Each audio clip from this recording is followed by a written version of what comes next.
চাঁদপুরের ৮ উপজেলায় প্রায় ২৭ লাখ লোকের বসবাস। এর মধ্যে পৌরসভা রয়েছে ৭টি, কিন্তু কোথাও গড়ে ওঠেনি কোনো পর্যটন কেন্দ্র। এ কারণে দর্শনার্থীরা ছুটে যান পদ্মা, মেঘনা ও ডাকাতিয়া নদীর মিলনস্থল শহরের বড় স্টেশন মোলহেডে।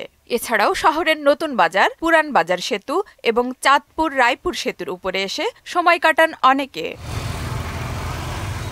দর্শনার্থীদের অভিযোগ, শহরের কোনো বিনোদন কেন্দ্র না থাকায় তিন নদীর মোহনায় আসতে হয়, কিন্তু এখানে নিরাপত্তাহীনতায় ভুগতে হয়। বখাটেদের উৎপাত তো আছেই, প্রশাসনের কার্যকর ভূমিকাও দেখতে চান অনেকে।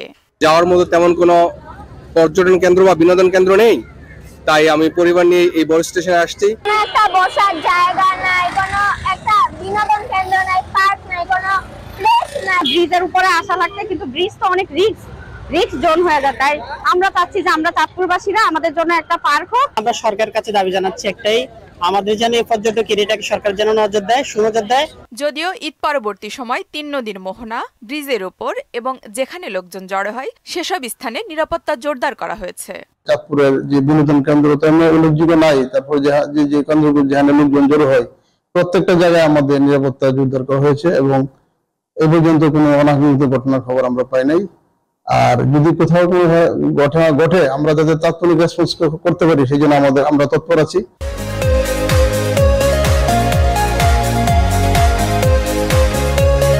ভ্রমণ পিপাসুদের দাবি, সরকারিভাবে হলেও বিনোদন কেন্দ্র তৈরি করার, একই সাথে নিরাপত্তা বাড়ানোর, যেন ভ্রমণের সময় নিরাপদ অনুভব করেন দর্শনার্থীরা। আফরিন পপি, মোহনা সংবাদ।